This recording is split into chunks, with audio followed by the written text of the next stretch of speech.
Well, why don't we go ahead and get started? It's about 6:30. So if everyone wants to grab a cup of coffee or whatever and have a seat.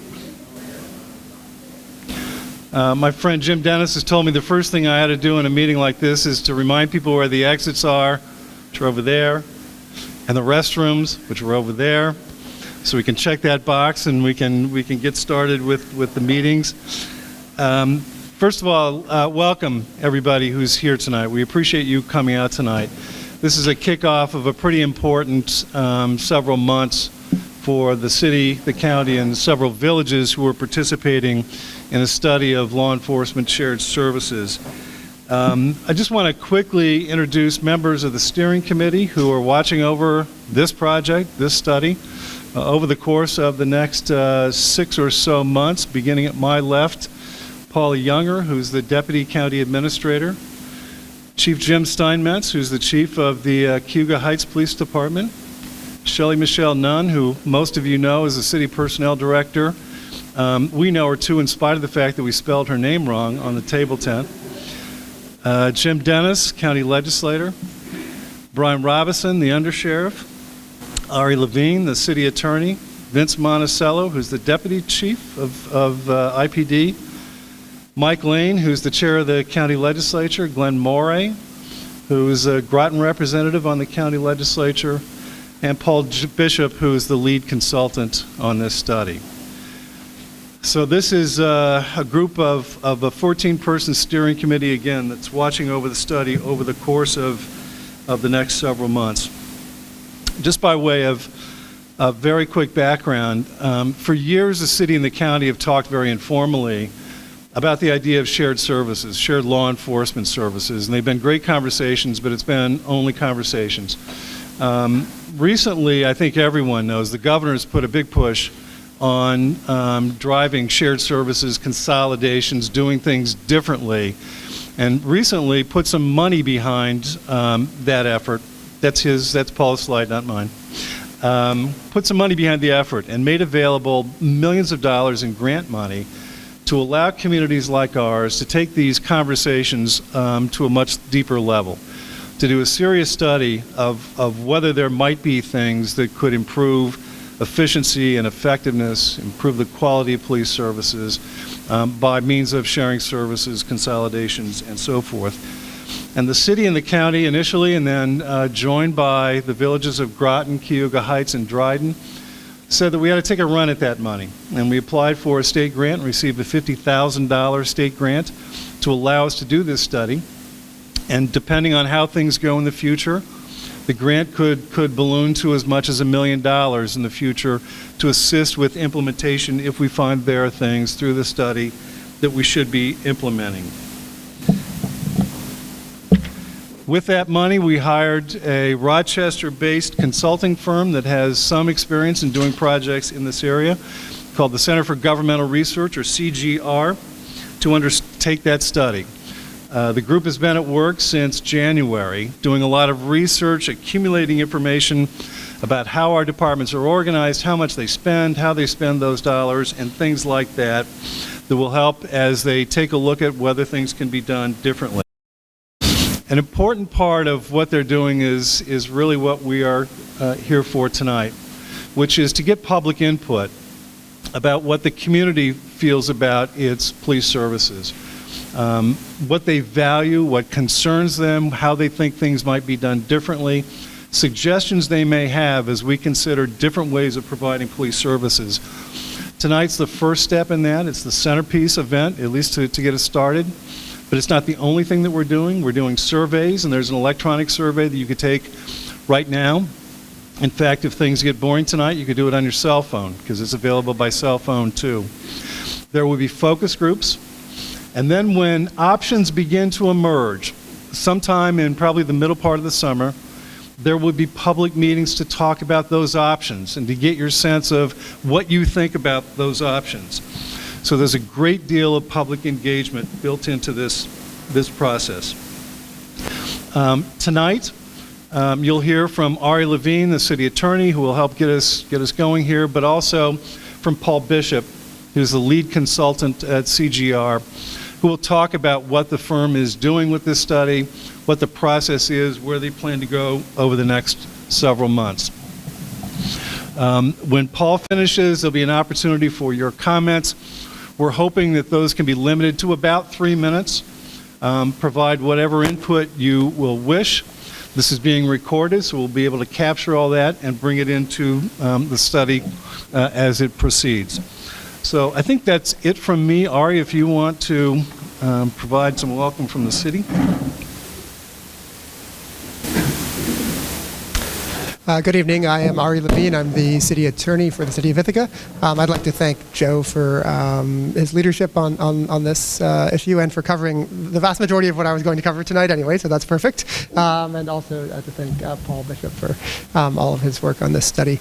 If I were going to provide one simple message up front on this study from the city's perspective, it would be that we are excited about this study but are also adamant that there are no foregone conclusions. This is a study, not a outcome-oriented process. So the only outcome that we are pursuing in this process is good information that can help us, help all of the participating municipalities reach intelligent determinations later on in the process about what might make sense. And that means that we could find ourselves saying that everybody's doing a great job just as they are. It could find ourselves, let me rephrase that. We could find ourselves saying that the way law enforcement in the county is currently arranged may be the most efficient manner available to us. Or we could find ourselves saying, no, there are more efficient ways to do it. We could, for example, have shared trainings, or we might even find ourselves at the far end of the spectrum saying, no, there are so much more efficient ways to do it that we might want to consider having multiple agencies working together in a different format. So those are all on the table, and there really are no foregone conclusions. As Joe said, and Joe just walked through a bunch of the public input process that we are foreseeing in this study. I guess I do want to jump yet one step beyond the process that he just described. He described the process during this study, and I want to note that even when this study is over, options are what will come out of this study. Options, possibly recommendations, definitely no determination. So even when you get past all of that public process, what you would end up with is municipal legislative bodies, the county legislature, the city's common council, village boards of trustees, and so on, each sitting and making their own determinations about what is best for their constituents. So there will be lots and lots of opportunity for public comment, and there will be no foregone conclusions, and there will be ultimately complete self-determination by each municipality involved in this process.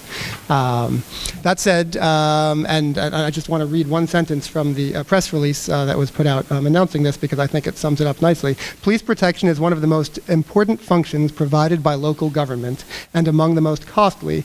The participating jurisdictions are committed to providing the highest quality of service at the lowest possible cost to their communities, and view the CGR study as a means to ensure that police services are organized in a way best to achieve those dual goals. So the highest possible quality of service at the lowest possible cost, that's what this study is about. And as a result, it's, I guess in closing, I would simply say that our objective is to ensure that there's no diminution in service from any given police agency as a result of whatever outcome might come out of this study. So with that, I guess I'd like to introduce our lead consultant, Paul Bishop from CGR. Thank you very much, Paul. Thank you.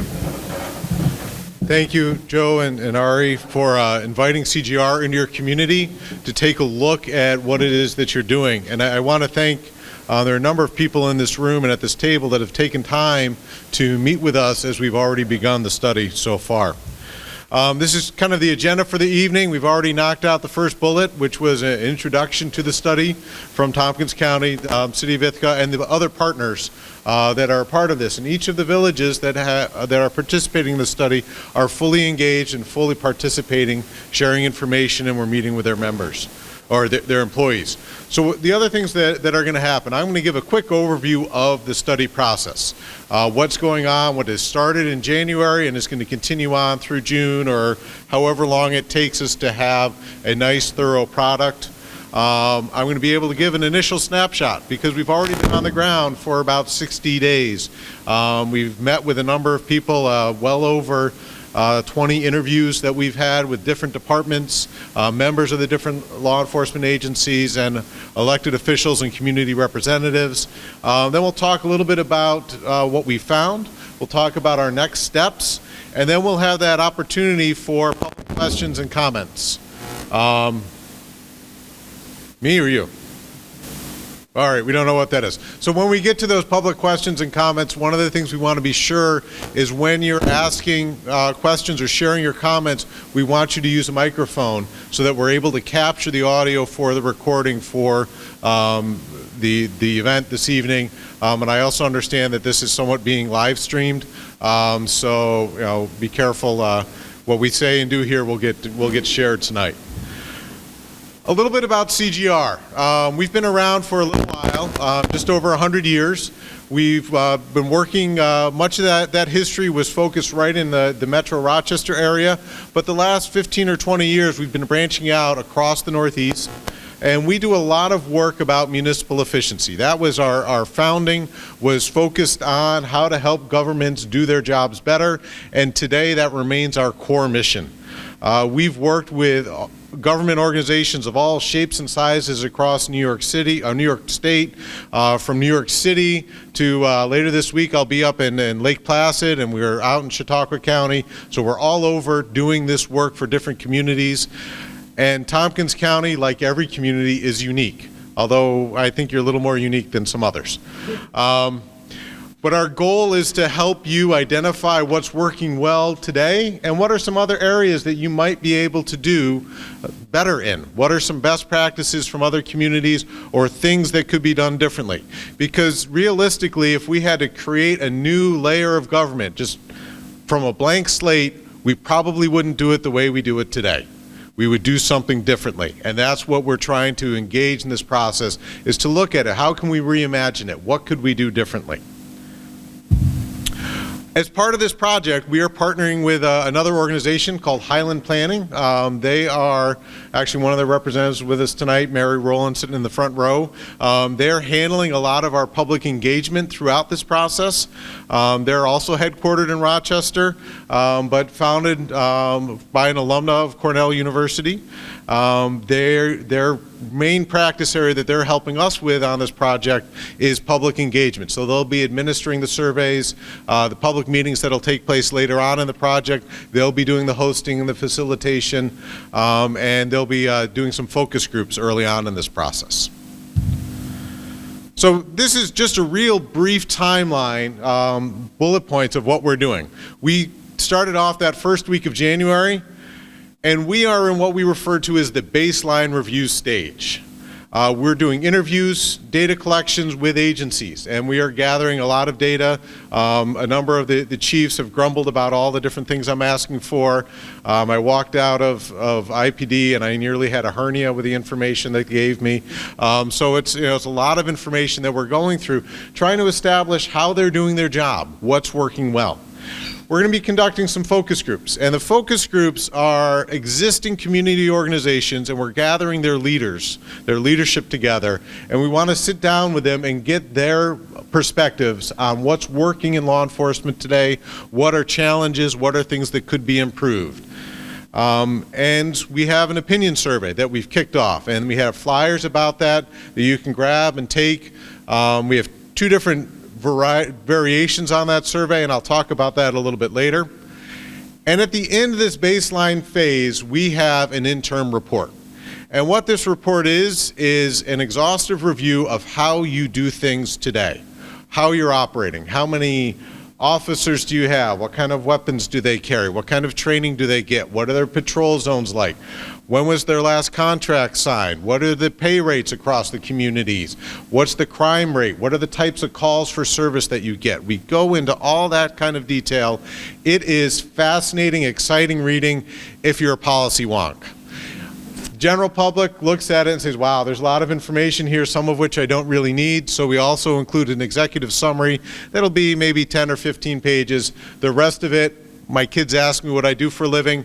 I write term papers, so the rest of it will be about 100 pages long. Just give or take similar sized communities about where we're going to be. But there'll be a lot of information. And the point of this information is to help your policymakers make a well-informed decision. So before you change what you're doing, we want you to understand what you're doing and what those changes might be, what impact there is. So we talk about what you're doing today before we even discuss the changes. Then we get into our options phase. And the options phase is where we start talking about, hey, this is how you could do it differently. And we'll talk about what the status quo looks like, because there is really no status quo. Your technology is changing, right? You didn't have text message to 911 until recently because nobody did it. You know, we don't have these things. Our technology is always changing, so the status quo is going to change. It'll shift. Your costs are going to go up in this area, but they might drop in that area. And we try and model out that if you remain these separate organizations, this is what's going to happen. And then we'll start talking about sharing services. Well, you already share a lot. So that chapter is going to be shorter than it would be in some communities, and we'll talk about that in a minute.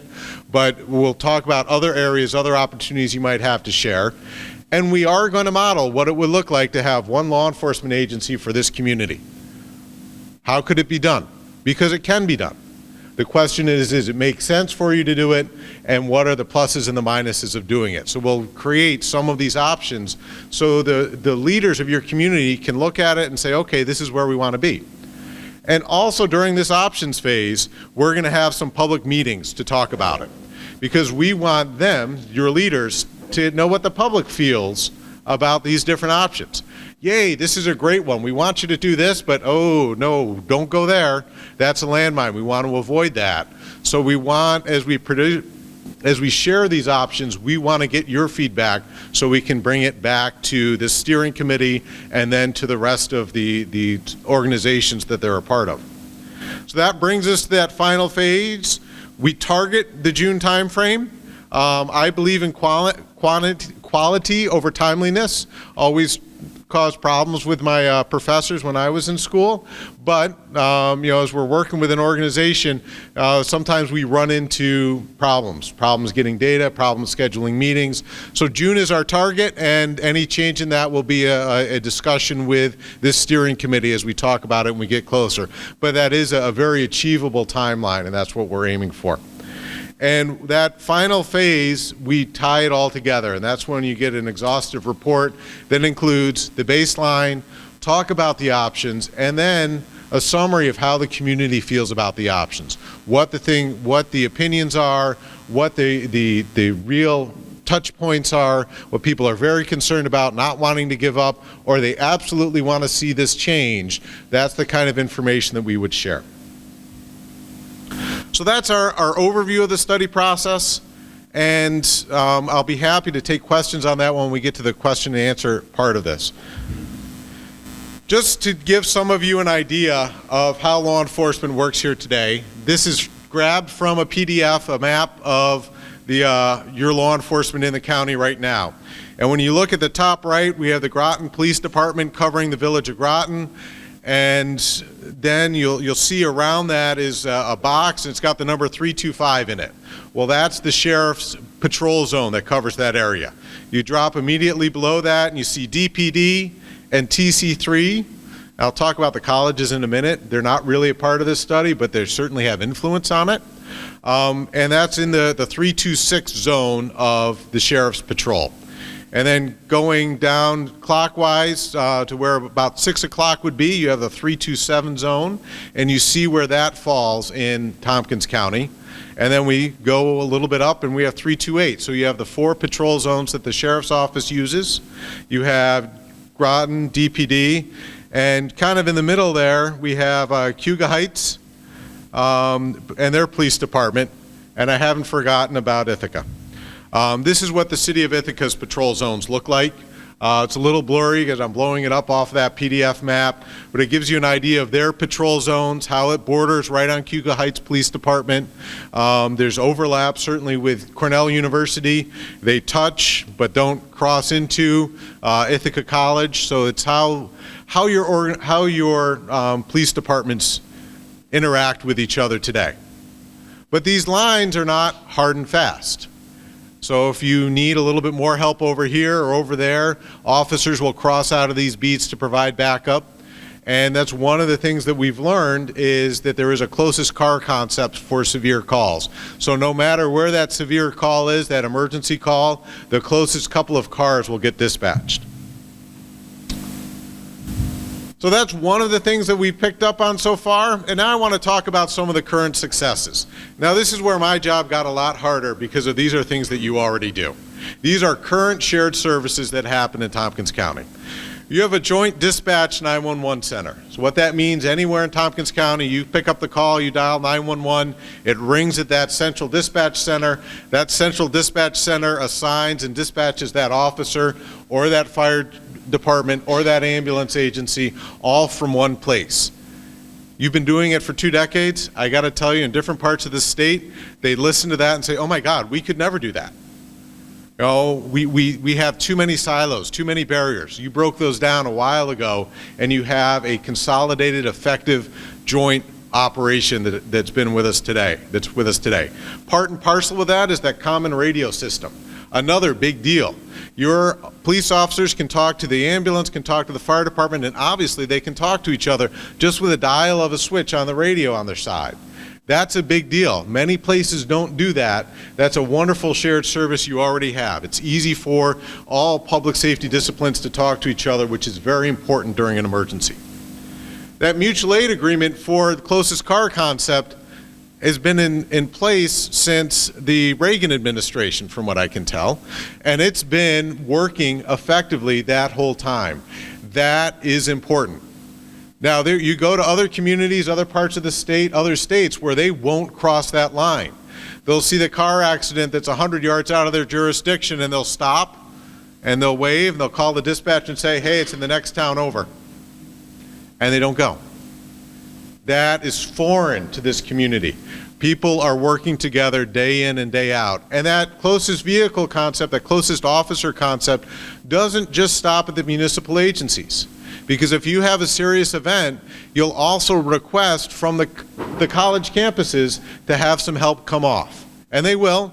Now, their authority's a little bit different, their capabilities a little bit different, but they're a law enforcement officer and they are able to help. And they will and they do. So that works both ways, and it's an important relationship that already exists, and that's one of those things that I can't say, hey, go do this, because you already are. The joint criminal investigations for serious crimes. I've had a chance to sit down with the head of criminal investigation for Ithaca Police and the Sheriff's Office, and both of them, first thing they said, oh, when it's serious, we all work together. You drag down the New York State Troopers, and the 3 agencies sit in a room and they work the case until it is solved. And there's no record keeping, no one keeps track and say, oh, well, the event happened in the town of Ithaca, not the city, so that's really yours and not ours, and we're not going to help. Because 2 weeks later, it's going to be in the city of Ithaca, and that role is going to be reversed, and you're going to need that help. And everybody's doing that. And that's an important task to help everybody in this community, because your lives don't stop at the municipal borders. You might live in the town and work in the city or go shopping up in Lansing. You're in all of these different communities. The law enforcement is too, and they're working together there as well. The Law Enforcement Technology Shared Services Committee meets on a regular basis. And this isn't a one-off thing. This is an organization where the technology people in the different, or it's a committee with the technology people in the different organizations are getting together and they're talking about their problems. They're talking about what are the best technology solutions. They're establishing the protocols for the Common Records Management System, which, by the way, should be its own bullet point. A Common Records Management System in a county like this is, again, a unique situation.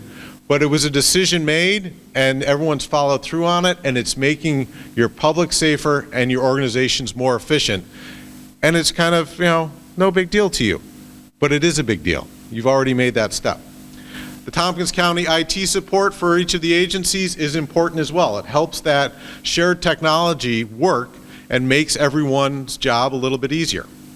The chiefs and the sheriff get together on a monthly basis. They talk about what's going on. They actually do it with a neighboring county as well, and you learn what the trends are in the different communities, what's happening here, where we're seeing a spike in crime here, maybe we're seeing some additional drug usage there, maybe somebody's got some different kind of scam going on in this community, and they're sharing that information, and it's making everyone's job easier. The Ithaca Police Department Sheriff's Office Joint SWAT Team. Again, this is something that's been in place for a number of years. Both agencies decided we're not big enough to staff a specialized team like that on our own, so let's pool our resources together, our officers, our equipment. They share with each other. They each go after grants to be able to equip that team to handle these really high-profile emergencies, and frankly, to try and keep low-profile emergencies low profile because of how they work together. And they have a joint narcotics investigation that they work on an ad hoc basis involving the state troopers. They have different officers involved in that work on a daily basis, and when it gets to be a big investigation, they call in some additional help so they have enough people to work the investigation. But these are all shared services that you're doing today that I unfortunately can't say, hey, go do this, because you already are. Making my job harder, but it's because you've been doing the right things right along. You already have a lot of shared things in this community. So the applause is appropriate, because this is foresight from a couple of years ago that you guys, the people at this table and their predecessors in some cases, made these decisions to say, hey, this makes sense, let's do it, and you are. So what do we know already? This is kind of an initial snapshot, real generic data of our 5 departments that we're looking at. So, we have the size of the department, how many officers they have, when they're on duty. So this is one of those things that's a little interesting. You have 2 police departments that are not 24/7. This was decisions that were made in the Village of Dryden and the Village of Groton, where they said, you know what, we can provide adequate coverage during certain hours of the day by just asking the Sheriff's Office and the state troopers to handle our calls during that time, because we don't have very many calls during that time of the day. So it's appropriate for our community for us we don't need to have an officer patrolling. So that's how it's handled there. You have the 3 villages generally have just 1 officer on duty on patrolling when they're doing it. City of Ithaca, we have 7, Tompkins County 4, and these numbers don't necessarily include a supervisor for each of those as well. So it's that force is a little bit bigger. These are minimum numbers that they would go to. Next column over is calls for service. So what happens in that community? This is just the data from the 911 center for 2015. How many calls you had in a community? I don't think anyone's surprised that the city of Ithaca is the busiest, with close to 20,000 calls in the course of a year. Tompkins County at 13,000, and then the 3 villages in 15, 13, and 1,100 range, depending on the village. That carries over to when we're talking about the index crimes. So index crimes are the most serious crimes. We'll call them the felonies. In some cases they end up not being a felony, but we'll call them a felony arrest. And they get broken into violent and nonviolent categories. I lump the violent and the nonviolent together tonight. In the report, we'll break it out and explain the difference. But you'll see that there isn't a lot of serious crime happening in the villages, right? Those numbers are all under 100, and that's a 5-year average. So I don't pick any one year, because you can have a spike, where you have a rash of burglaries, and that, causes that 1 year to go up. You catch the person, they go to jail, they don't come back to the community, and that number drops the following year. So I always, when I talk about this, I want to talk about 5-year averages, because that gives you kind of the flavor of the community over time. But the city of Ithaca is, that's where we're seeing more of the crimes. And that happens in denser areas. It happens in commercial districts. This is not a surprise. Anyone who's looked at crime data is going to say, yeah, you have more people living together, you have more criminal activity. Tompkins County, by population, it's a little bit lower. That's something we'll analyze as we get into the study, where we'll talk about the rates per 1,000 residents and things like that. But this was just for tonight, for people to get a quick look at what we found so far. We look at the budgets, and I have above the budget an apple and an orange, and that's intentional because these are comparing apples and oranges. And where that's an important difference is the villages generally pool their benefit data for the whole village in one line, whereas the city and the county break it out for their benefits by department. And that's a big deal when you look at the benefits for a law enforcement agency, where the benefits for an officer can be 50, 60, 70% of their salary. So when we're talking about the budget for Cayuga Heights, Dryden, and Groton, it does not include their benefits, which could be substantially higher. I haven't gotten there yet. We will before we get to that part of the study, but this is just for tonight. You see where they are in the price range. Cayuga Heights is twice as expensive as Dryden for operating their police department. And there's reasons behind that, and we can go into that when we get into some more detail, but they have a few more full-time officers, and they have the most lucrative contract, highest pay scale in the county. And that's a decision that was made in that village a number of years ago, and they've stayed there. Groton is pretty low. You notice they only have one full-time officer. So they're able to save on their payroll, and they're able to save on their benefits because of that. And the City of Ithaca and Tompkins County, this is really just give you an idea. 11.7 million in the city, 4.7 million in the county, and that's just the road patrol that we're talking about. We don't break into the operations of corrections. I also want to let you know that we're not ignoring what's happening on the college campuses. They're an important part of this community. So we have met with the chiefs of police of Cornell University and Ithaca College. Haven't quite made it up to TC3 yet, but that's on the list. We also have to meet with the New York State Police. They answer a sizable portion of the 911 calls in the county. They participate in the closest car concept. And I don't have the data off the top of my head what that percentage is, but they are an active police agency in this community on the law enforcement side, the answering the 911 side. And of note, Trumansburg chose not to participate in the study at all. So we have some data we might share because it's listed elsewhere when we're talking about index crimes and things along that line, but we're not going to dig into a lot of depth there because they didn't want to be a part, and that's their choice. So that's really an initial snapshot, kind of the things that we're looking at in this community. And we'll be going into much more detail on each of these in our report. So what are our next steps? Here we are in the middle of March, and we're beginning to get near the end of our data gathering, near the end of our interviews. But we're not done yet. We still have some sizable chunks of data that we've been having a little bit of technical difficulty getting with the lights at the end of the tunnel, and when they get here we'll be able to move on that. But we're still doing this information gathering stage. Part of tonight is information gathering. We want to get that initial sense of how you feel, what's going on in the community. We want to, and we're going to be engaging the community. We mentioned the focus groups. Those meetings will be scheduled. We anticipate those meetings taking place in April, so we'll be able to talk with those groups, get our information from them, be able to distill that and share that and pull that back into our report. We have two different versions of a survey. We have the flyer out here tonight, and on the flyer is just the SurveyMonkey one, if I am correct. We're using SurveyMonkey, online survey tool. We're asking about 15, 18 questions. We have it formatted so you can take it in either English or Spanish. And you can go through and answer those questions, and we encourage you to share this URL far and wide. And we also have another tool, which is kind of an innovative tool, and you can grab this tonight.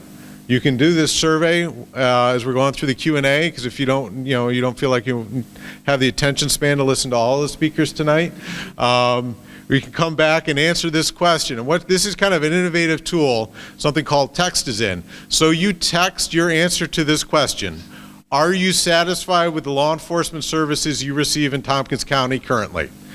Text yes or no to that number, 607-275-5457, and that starts a conversation. with a series of follow-up questions. Most of them yes or no, some of them are a little bit more detailed as we're trying to figure out where you live and things like that.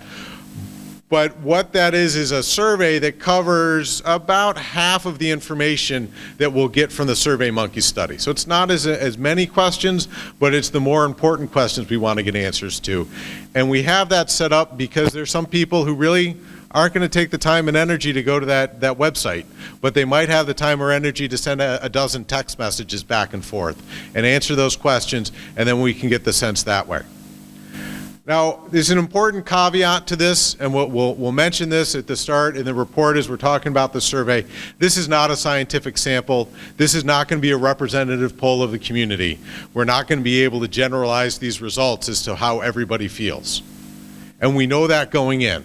But we feel that this is an important methodology to get a sense of what's going on in the community and how those who are engaged in this process feel about these different topic areas, and be able to share some general opinions with us that we'll then be able to share back to the steering committee and to the public at large, so you can see what your fellow citizens feel like. So we know this is not scientifically valid, but we think that this is going to be a thorough enough process that we'll be able to get enough information to inform the decisions going forward.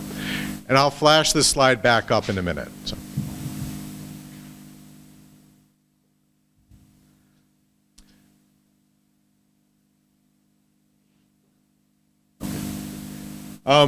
And I'm just getting a note passed in by Mary, who's running our survey. We've already had 47 responses, which is a good start.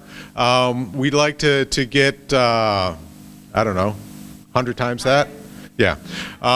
So a benchmark, we did a study in a community about a third of your size, and we had over 1,000 responses. So, if we could give us a little bit higher than that. One of the other aspects of this study to allow the community to stay engaged is a website that is dedicated to this study. Now, we have links to this off of, I believe most of the municipalities have a link to this website off of your websites. You can also get it off of a couple of Facebook pages, but it's cgr.org/Tompkins LESS. And that is what we share up there will be the different key information points throughout this process. So we'll advertise public meetings when they come up later on. As you can look at this website, it allows you to send an email to the study committee. It actually pops into my email inbox. If it's a question about the study, I'll answer it. But if it's an opinion, we'll share it with the whole committee, and we'll be able to, or a broader question that I can't answer, we'll share with the whole committee so they can get an understanding of what's going on, how people feel about it. Also allows you to sign up to alerts. So when we have a document that's published, or we have a meeting that's announced, or we want some feedback, we'll be able to send an email out to everyone who has subscribed to the alerts through that. So again, this is a website that's up and running right now. You can go to it, you can learn about what our process is, a little bit about CGR. There aren't any documents up there yet because we haven't created anything yet. Although we'll have the PowerPoint from this evening's meeting, we'll put up there at the end of the evening as well. So those are kind of our next steps. Where we will be is we'll get to a spot where we review the baseline report, we share it with this committee. Oh, excuse me. So the next steps for you, the residents, how we want you to be engaged in this process. When we have the baseline report completed, which we expect end of April, early part of May timeframe, we want you to review it. We want you to take a look at it. I'd love it if you read the whole thing. I think you would love it if you can get through the executive summary and then go after the pages that are most interesting to you. If you live in the city, you might not really care about how Cayuga Heights does their police department, but you really want to learn what we said about Ithaca, so you can flip to that page and see what it says there. That's all up to you, but we'll have all that information up there. And then when it's time to share the options, we're going to have meetings like this, several of them in different places in the county, where we'll be presenting the options, and we'll talk about them from your status quo of sharing some services to a full portfolio of what would happen if there was one agency operating in the whole county. And we'll let you hear about them, hear about what the impacts may be on you, and then ask you questions. How do you feel about them? What do you think would be better? What do you think would be different? And get your sense of those options and be able to share them back with us. And then once we get all that from those committees, we're going to share this final report to this committee. And then, again, as was mentioned, there's not an action that's being taken out of this committee. This group can't say, yes, this is what we're going to do and make it happen. It's the beginning of a community conversation to decide, hey, you know what? There's some value in what this option is, and we think this value is worth whatever that cost might be that's associated with it, so we're going to go for it, and then begin that community discussion to move there. But we want to get that, want you to have that information. But the final report in this process has several different chapters: the baseline, the options, the feedback from the community, and then if we get there, if there's the desire for us to move and outline some steps towards implementation, we'll outline those steps towards implementation. You might not choose to follow those steps. That's okay.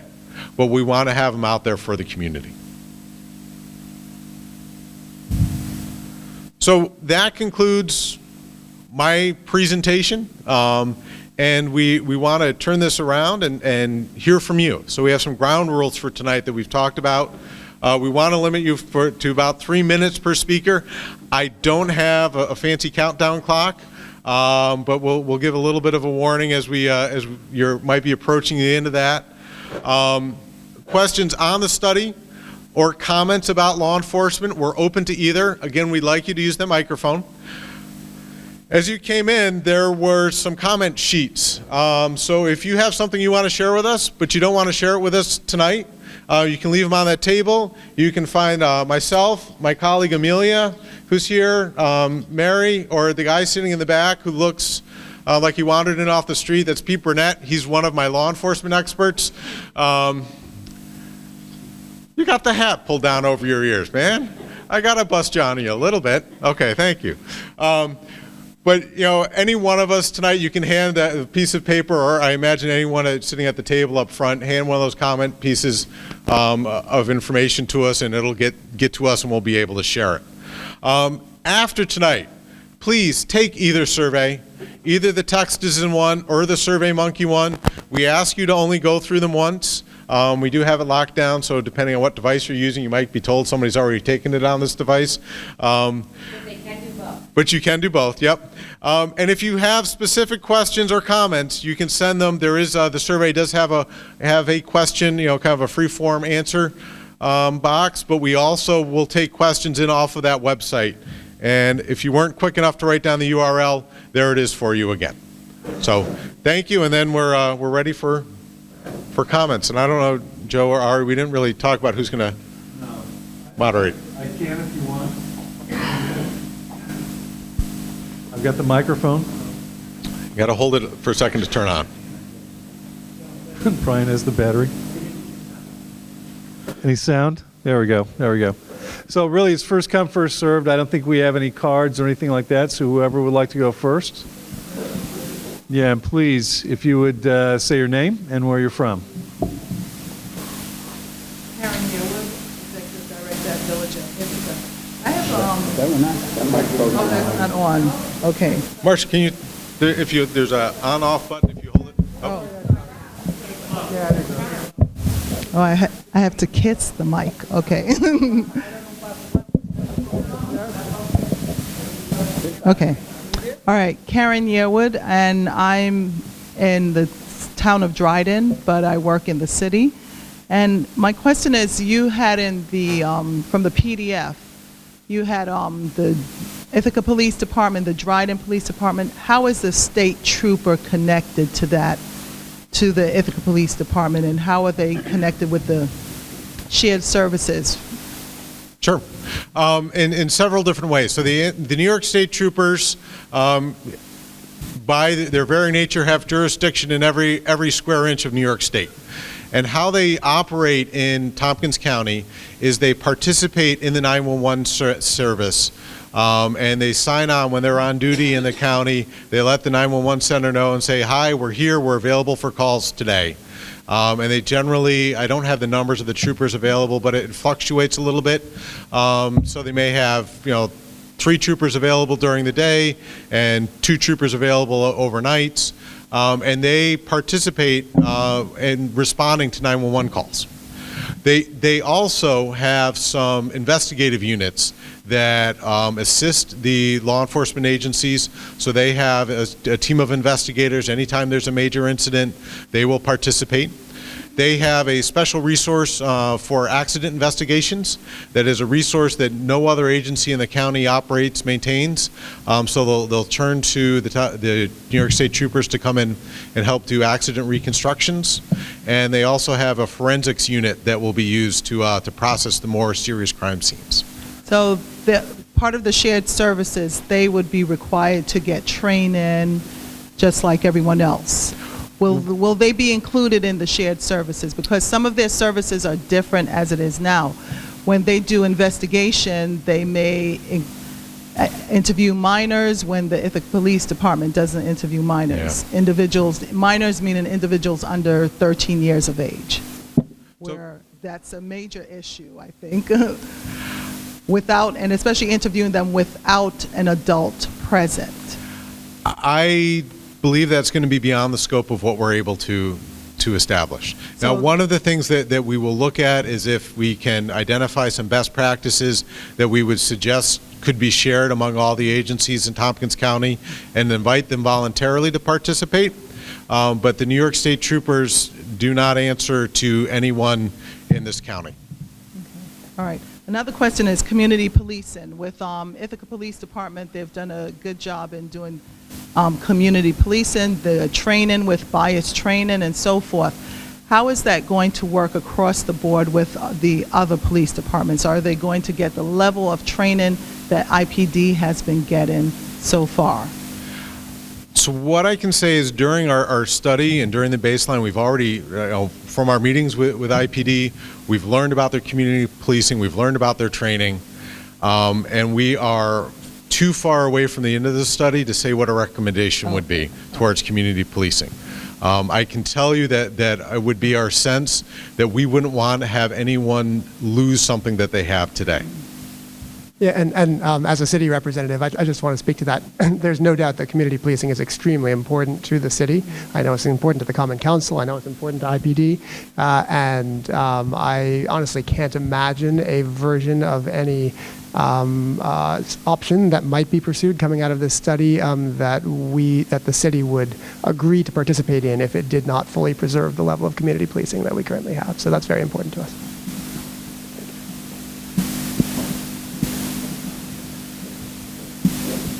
Hello, it's working.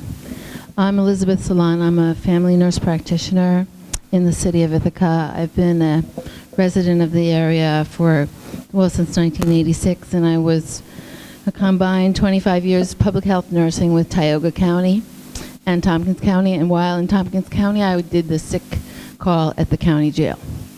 So what I want to bring forth in terms of community policing and in terms of it involving volunteers is to tell a little story about what it was like when I was growing up in downstate New York, which was in the 50s and the 60s. And that was how the families of this small town I grew up in called North Castle, Armonk, New York, incorporated the citizens into the evening patrols, mostly, of the police. And they did that as parents of the kids that might be getting in trouble. They did that as volunteer citizens. My dad was one. I remember, that he was in the parades. That's what I remember. He had a hat, a badge I played with when I was a kid. But mostly what he did do when I spoke to his partner was that he partnered, and I think they decided who would be best partnered with somebody else, and my father partnered with a fellow, and he would just ride along with him as a volunteer because the police didn't have the salary resources for more and more police. So this was a way that I don't know that he was so deputized that he did a lot, but he was allowed to, and he was also a World War II vet, so he knew some things about, physical and avoiding physical problems, and there was training. So I would just urge you, when you're looking at community policing, to try to consider bringing back this idea that involved the citizens. It was mostly men, but I think today the women too would be more than willing to spend the evening accompanying an officer, and they might well know some of the people that are involved in what's going on and can help to de-escalate the situations. Thank you. Thank you. And I grew up not too far from Armonk myself. So.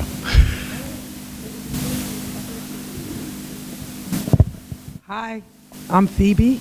I live in the city of Ithaca, and I work in the city of Ithaca.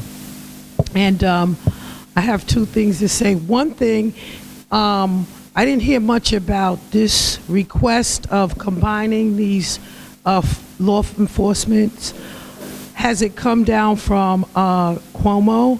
Also, if you have all those things that you're doing already, why did we spend $60,000 to do a study when you already got it shared? That's what that listing looked like to me, right? So that was my question.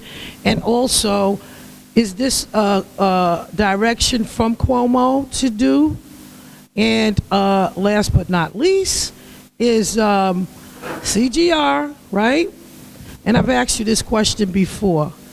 As a group who's doing research, I'd like to know how many people of color you have working with you, because that's important for me as you represent yourself in a community that's diverse.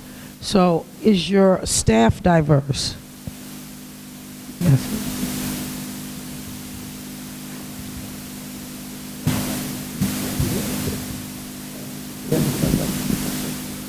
Really quickly on the impetus of the study, you ask if this is all because of the governor.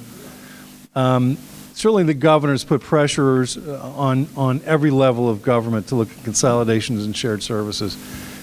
So we felt that. At the same time, these conversations between the city and the county, I think, predate the time when the governor really started to bear down on local governments. I know you can see the results of some of those prior conversations. We have done a lot already.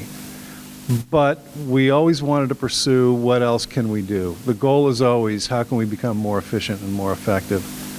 So again, I'm sure we all felt some pressure from the state. We felt some incentive because money was being made available to study things that we knew we wanted to study anyway. So I don't know if the city has a different perspective on that. And I'll do my best to answer your question about diversity. The diversity that we value diversity of thought. We value the input of diverse members of the community, which is why we try and hold focus groups, why we're trying to do the survey, why we want to hear from a lot of people. As for the diversity of our staff, it's not fabulous. It's improving, but it's probably not where it should be. And that's really the best answer I can give you.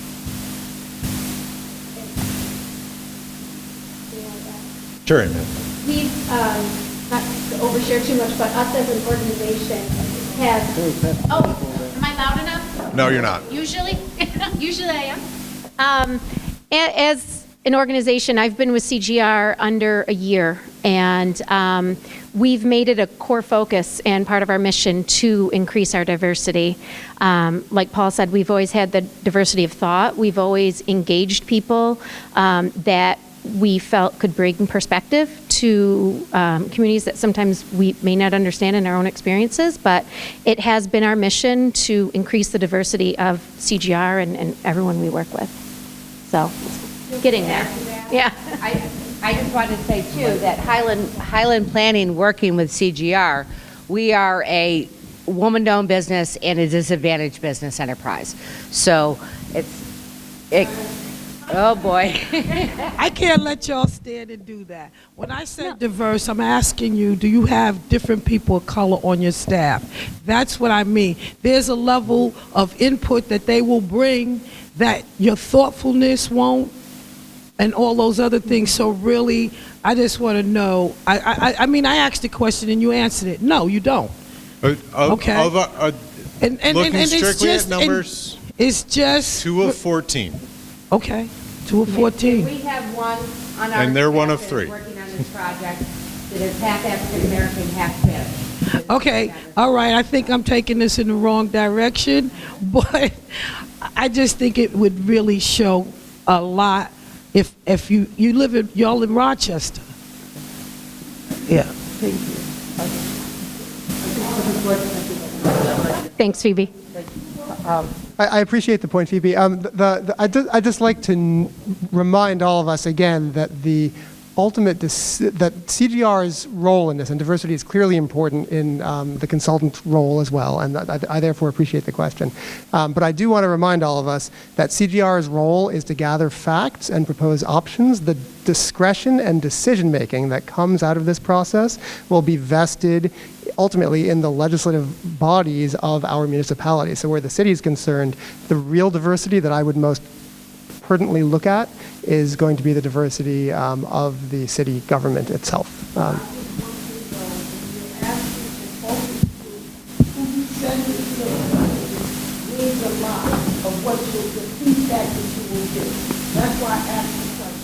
Yeah, agreed. And again, and yet another level of discretion involved in this process, of course, is this steering committee itself. Not all of us are here tonight, but many of us. So that's another level of it.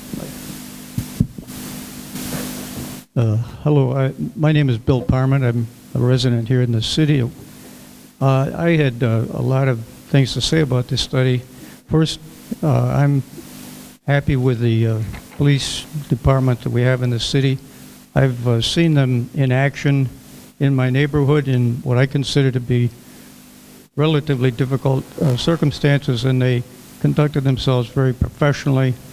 And I think a credit to them and to the community that, to my way of looking at it, they're a very professional outfit, and I feel adequately protected by the Ithaca Police Department.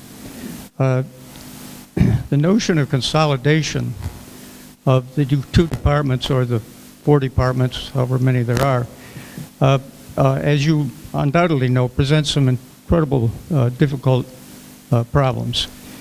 The Ithaca Police Department officers are covered under the Police and Fire Retirement System, which is significantly more expensive to the taxpayer than the Deputy Sheriff's Retirement System.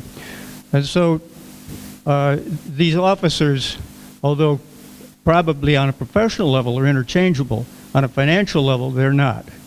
And so you're not able really to say, well, let's make everybody deputy sheriff, because there'd be 60 plus officers in the city that would not look at that very kindly. On the other hand, if you made everybody a police officer under the police and fire system, amalgamated the county force, the cost of police protection would go up significantly.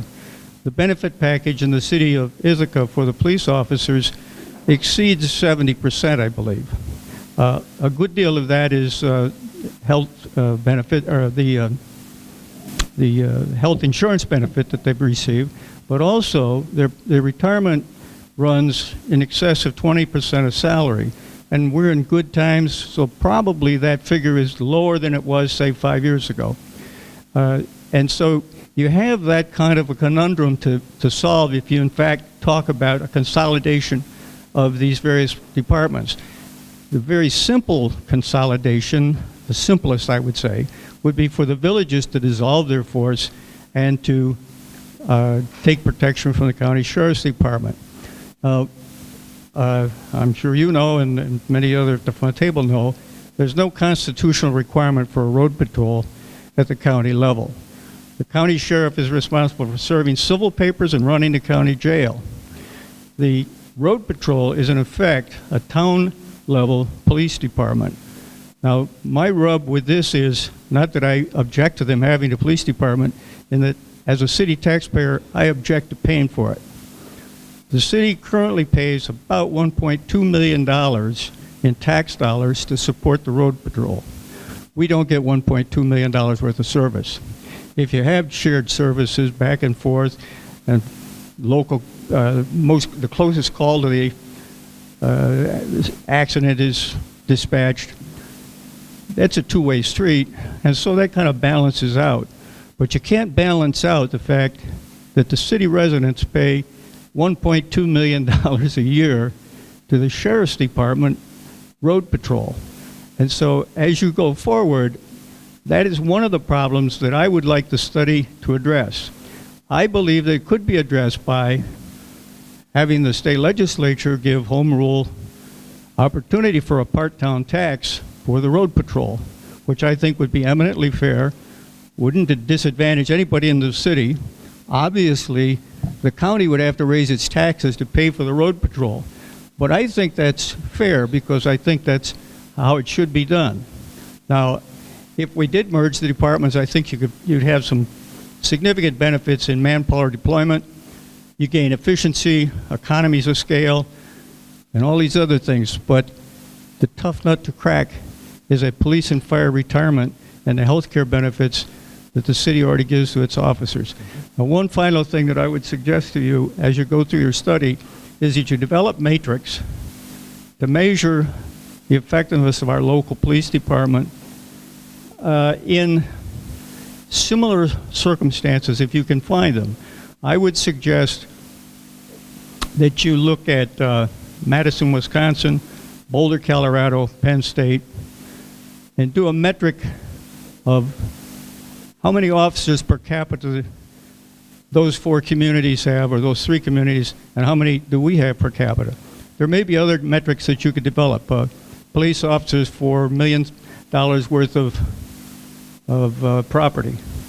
But if we are to make an analysis of an efficiency of police operations, I think it's important that we come somehow to comparables that are addressed by metrics that are clear-cut. So again, let me just say I'm really pleased with the city police department. I think they do a good job. I don't have much contact with the sheriff's department. I assume they do a good job. Generally, I think our law enforcement throughout New York State is of a high quality, and that's a credit to the taxpayers and to the law enforcement agencies of our state. But I would like you to address that problem of what I think is an unfair cost to the people of the city to support the road patrol. Thank you for your comments. Those are certainly some things that we're going to address. Did you want to say something, Peter? Yeah, is that okay? Absolutely, yeah.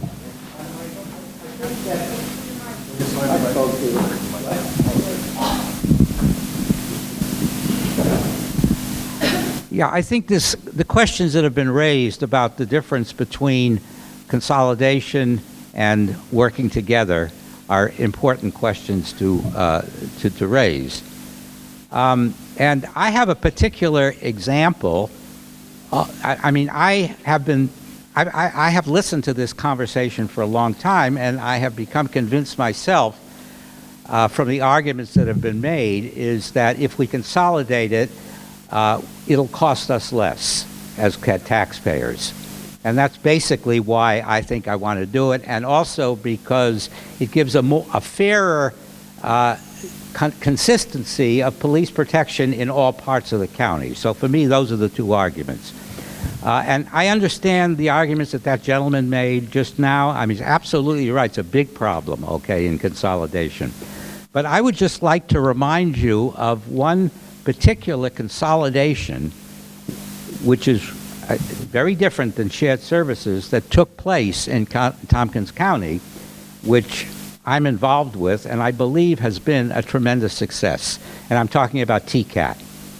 Okay, before 25 years ago, there were 3 different bus companies that carried people around Tompkins County. There was a city bus. There was a city bus, a county bus, and then some private buses that did different things.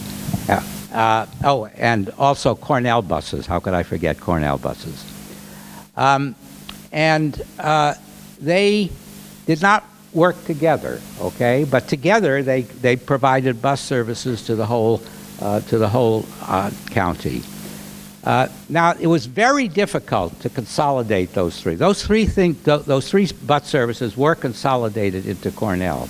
It was very difficult for just the things that this gentleman that brought this out in the beginning described. There used to be 3 unions, then that had to go to 1 union. There used to be 3 different scales, then it had to go to 1 scale. And somebody had to give up, and somebody had to give up, and some people got more, okay? And it was extremely complicated, and it took a long time, and it took, I would say, approximately between 5 and 10 years to come to a decision that it would be better to put these whole 3 people together into one organization. Even though there would be winners and losers, it was better for all of us. And I believe, looking back now, there's absolutely no question that the consolidation of the 3 bus services into TCAT has provided us with much better and reliable bus system. So, just a comment I wanted to make. Thank you, Peter.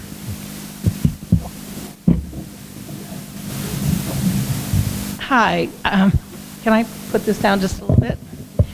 My name is Audrey Cooper, and I'm a City of Ithaca resident, and thank you for holding this tonight so we could come and get a little bit more information. I have been a member and appointed to the City of Ithaca's Workforce Diversity Inclusion Committee, which I've proudly served for several years, if not more than that. And one of the things that we have always looked at is our workforce and looking at, does it reflect the community that it serves? And I can say that for our police department, there's been a lot of work done over the years, and it's a reflection of our community. And we have a little ways more to go. We can always do better. So my question is to you as part of this study, and for the municipalities who will be engaged in this and are engaged in it, what do those demographics look like racially, ethnically, and by gender? In terms of officers, in terms of administration, I know what the IPD looks like, and I know what our administrators look like within IPD. So I can't say that I've seen the sheriffs, and I can't say it looks like the Ithaca Police Department. So having that information is going to be really important to myself, and I think many others of us who are residents of the City of Ithaca who do this work and who look at that. Thank you. Thank you for your comment. Thank you very much. My name is Beatrice Seckley.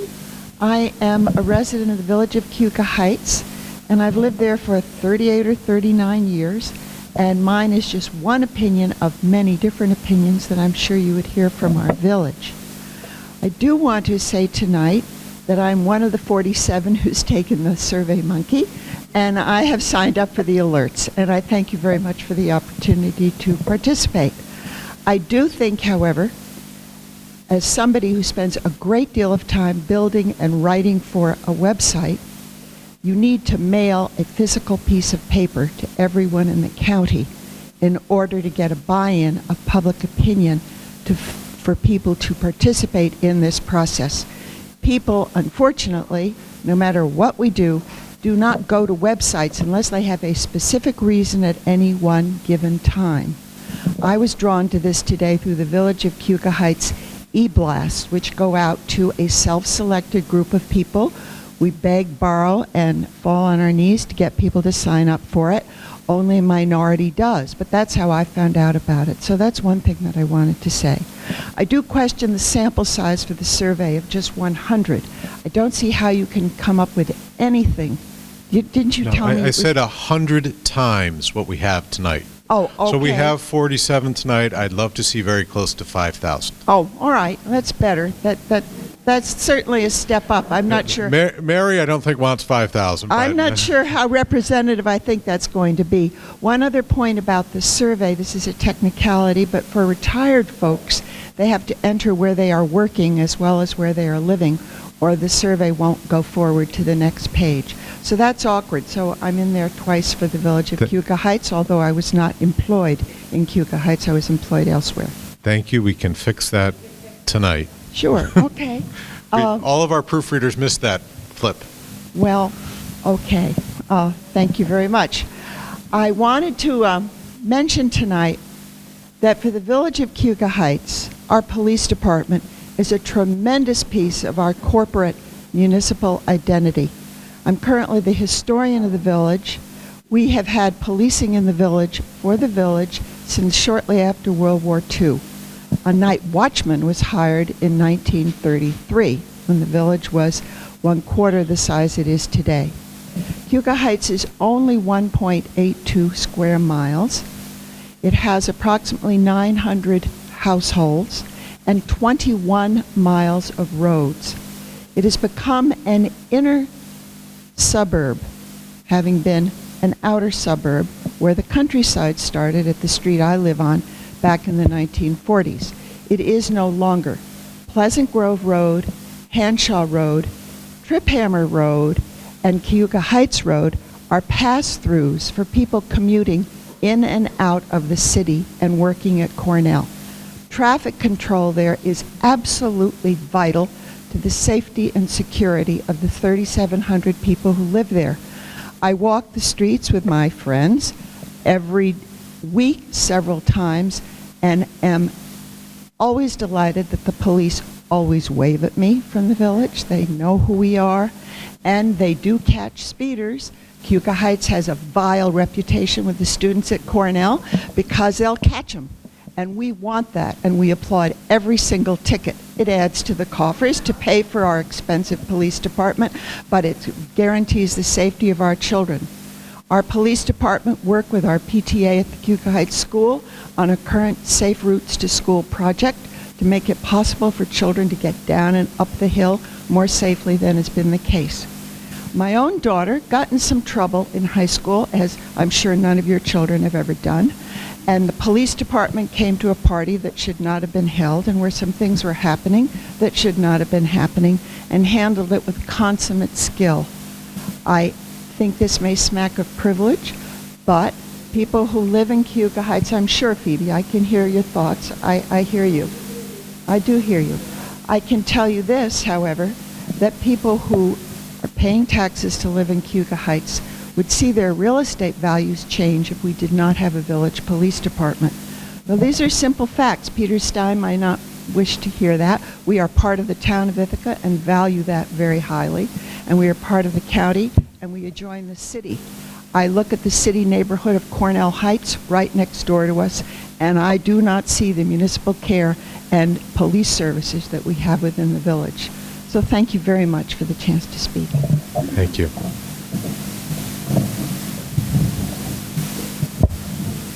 Thanks to everybody's questions. They're great. They're also a little intimidating. The knowledge base that we have in this town is really remarkable. I also live in Cayuga Heights. I live on the edge of Cornell Heights, so I know from what B speaks, and I just want to say that I'm very grateful for the few times that I've had to call the Cayuga Heights Police Department, that they were there within 60 seconds. And were helpful, and I'm grateful for that. I want to take the conversation in a slightly different direction, and it may be outside of the scope of what you're thinking about. You're talking about efficiency, and you're talking about changing a system. And it seems to me if you're changing a system, you have an opportunity to look beyond cost and efficiency and ask how it can be improved in the process. And what is it that it lacks? And I haven't heard you really talking about that. I think cooperation and cost cutting, I have an MBA, I know about it. What I want to talk about is that I had, unfortunately, the opportunity to call 911 when I was in the city, driving twice in the last few years. And I noticed both times that the first question that I was asked after my name and my phone number were whether the people involved black or white. That's the very first question they ask you. Okay. I find that unbelievably racist. I refuse to answer the question. And I've talked about it with friends of mine, and they all think, well, you're trying to solve a crime, you're trying to be helpful, you got to know that. And I say that is an inappropriate question for a 911 person or an officer or anybody to ask of someone else to point their finger and say, you are white. And I asked the police chief at the time, I had made an appointment to talk with him about it. He didn't understand what I was talking about. He has since retired, but he said to me, people of color in our department want to be known as black or African American or whatever their choice is. And I said, sir, that's their choice, not mine. And I asked him if Barack Obama, our current president at the time, had had a car accident as one that I witnessed in the city. And you had asked me, what color is he? What would be the answer? And that's what I left it at. And I would like you to think about not just efficiency, not just collaboration, but what actually goes into the operation of policing and 911 services and where they need to be improved to make our society a better place. And it might, as someone just pointed out there, might be a little more difficulty on other ends because we break down some of the ways that we operate that seem to be helpful, but are not. Okay. Thank you. Thank you for your thoughts. I didn't say my name, did I? Vali Koveri, Cuba Heights, born and raised in Ithaca, have been here and involved for a long time. Thank you. Hi, Laura Branca from the city of Ithaca.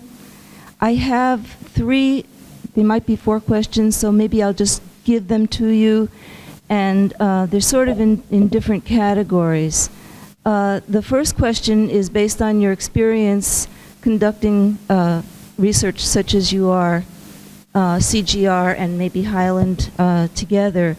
How often, what's the percentage of times when you've conducted the research and you've made your recommendations or offered the options that you've come up with, and a municipality decides not to choose to share services? How often does your process result in non-shared services?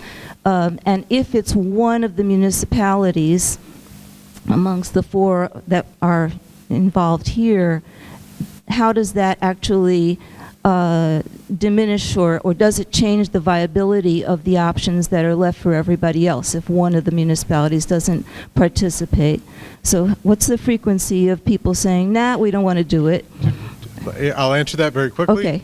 And the answer is probably less than half take our options immediately. However, when we go back several years later, we will find that things have been implemented over time. The number of times that someone takes what one of our possibilities, and first of all, we aren't going to lay out just one option, where there's going to be several. Mm-hmm. So people may choose, A and B on the menu, but not go down to C, D, and E because they believe those are too difficult. Okay. So there's usually a easy win or two that people will take, but some of the harder changes, a little bit more difficult for people to do. Okay, so now going to your experience of the participating municipalities deciding to all consolidate under one chain of command or one department. Here we have the city where you have a chief who's appointed, and then you have the sheriff's department where there's an elected sheriff. So how does that work? If you do people generally move towards an elected official or move towards a person appointed by the county administrator? What's typical? And here I'm asking for glimpses of what's happened in other places, and I understand you're not at the point of making recommendations or suggesting that based on the input, this is what you want to suggest as options. So that's one, chain of command, appointed chief or sheriff or elected. And the last piece is around hierarchy and civilian public accountability. So when you have consolidated services, is it typical that you also have some kind of civilian review board that covers the entire, all of the municipalities who are participating. And you mentioned in your slide shared narcotics investigations and enforcement. We had a situation a few years back here where there was a shared action by a team that covered different bodies of law enforcement, and the public was very, very urgently wanting an after-action report and could not get it. And you ask one and they would say, well, it's somebody else's responsibility and we don't do that. And so we were never able to actually figure out in a shared situation who was going to be accountable and report to the public on what was done and how it went so very badly.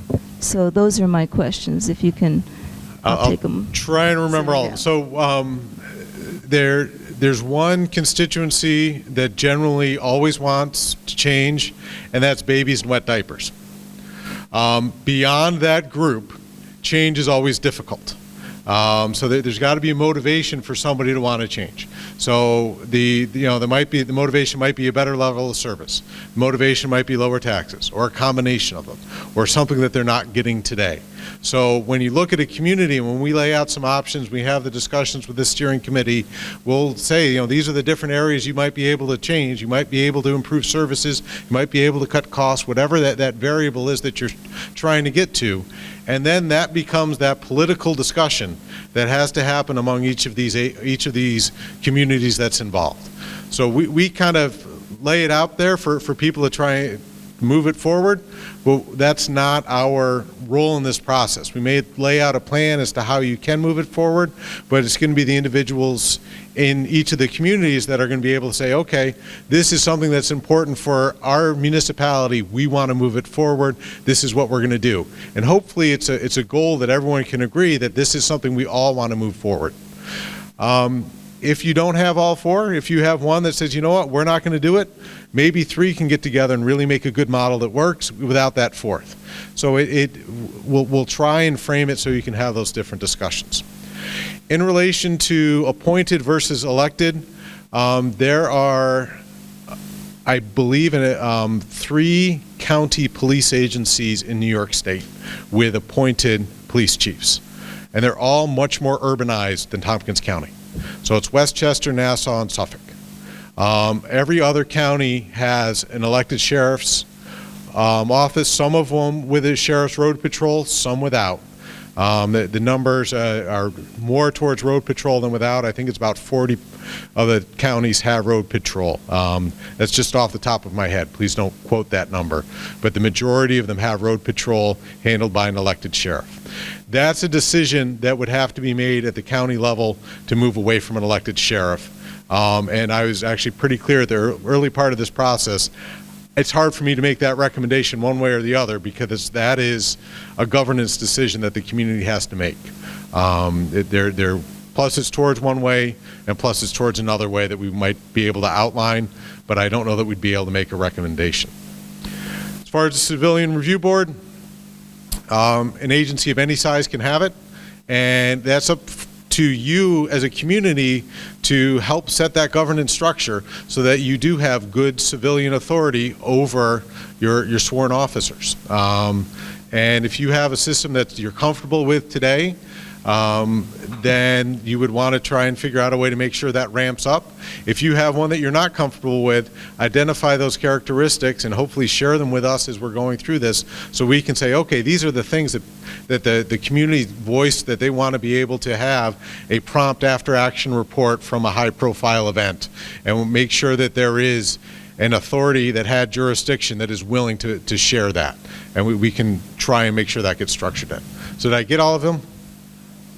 Okay.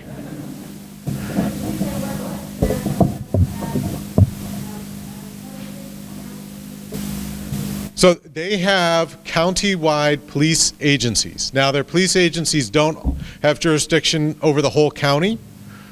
So in each of those counties, there are cities and towns and villages that have their own police departments, but there is a county police department that patrols certain areas of the county with an appointed county police chief. They also have a sheriff that handles what sheriffs are required to do in New York State, which is to maintain a correctional facility and serve papers. And that's something that I have to dig into a little bit more detail as to where those lines are drawn, but I just know that off kind of the top of my head that those three have them.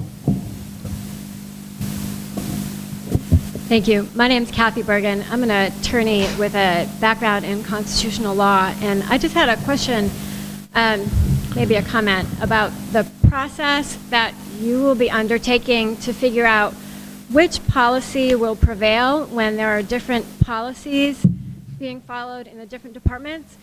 And the example I'm thinking of is the sanctuary policies that were just passed, both in the city of Ithaca and in Tompkins County. So those policies, for the most part, in the main are very similar. They are drawn from the same template. They aim to achieve the same purpose.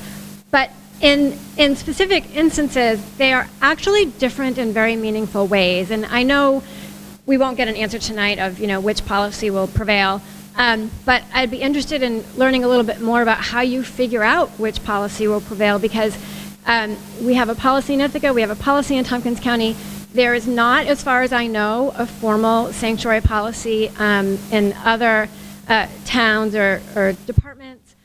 There is no formal policy at the state level, and it's going to be important to figure out both what scope of protection is available to people in the jurisdiction. It will be important to figure out which policy the police officers are supposed to follow. If we have, you mentioned in the beginning, sort of closest car, joint criminal investigations. I don't know how much of that is going to stay or go if we do decide to go forward with this. And the question about an elected versus an appointed chief, because it's my understanding that in Ithaca, the sanctuary policy is mandatory. It's part of an enforceable law.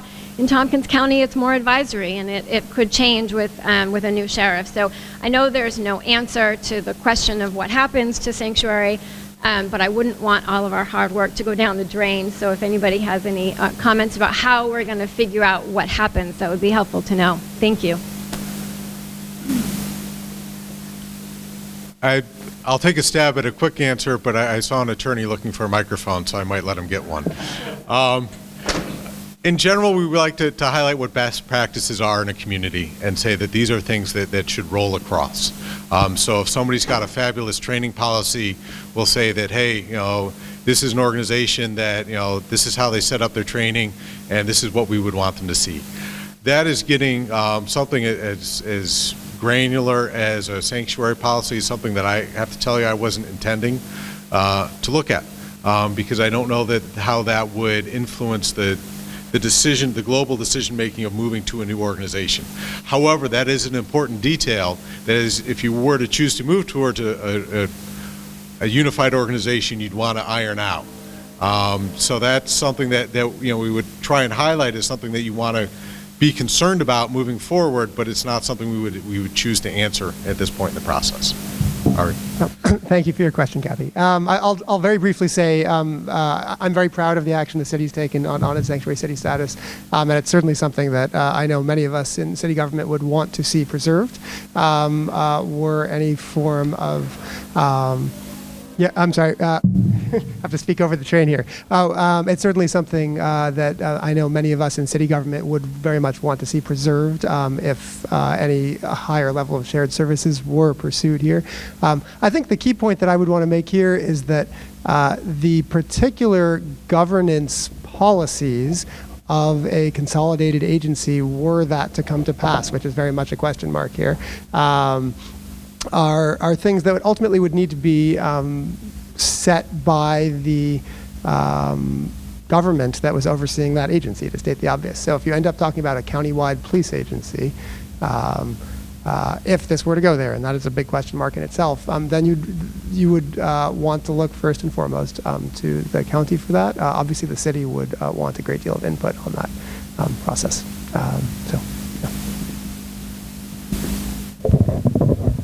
Hi, I'm Dave Shabiro, and I work and live in the city of Ithaca. And you'll have to forgive me because I know you said this isn't an outcomes meeting, but my mind jumped straight towards outcomes. And when you start talking about efficiencies as your goal, usually there are two different kind of outcomes to efficiencies. You can improve operational efficiencies, and you spent a lot of time showing us all the different successes that have already happened in that way. And you can improve efficiencies by saving money. And it wasn't lost on me that you had this slide that was all about your successes operationally, and then the very next slide was this is how much money we're spending on police force. So I have to assume that without knowing whatever the recommendations are and whatever changes that come from this, that it would result in cost savings. I have to assume that that is at least one of the goals. And without having an exact question, I suppose what my comment is, I'd like to know that as recommendations are being made and that those recommendations result in the savings of money, I'd like to know that if that money was going to, that savings was going to perhaps expand the county jail versus investing in prevention programs versus lowering property taxes. And that would just be an important thing for me to know. If we're saving money, where does that money go? Thank you for the question. I guess the other way to look at it is if there's an efficiency found in a department, that doesn't mean we're recommending that that department loses money. Maybe that money is reinvested somewhere else. Maybe it's invested towards better training or better equipment for that department. So as we highlight spots where there might be an efficiency by having a duplication of positions, we might say, but in order for you to keep your officers not having to retrain every year, if you gave them a bump in salary, that might be the way to go.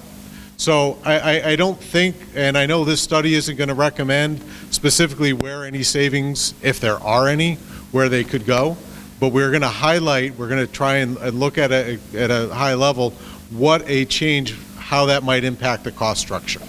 As for how the community chooses to spend or not spend that money, that's a decision I don't think we would make. Or a recommendation, clearly did. My name is Edwin. I'm from a resident of Freeville, work in Ithaca. Since our last encounter, I have a concern.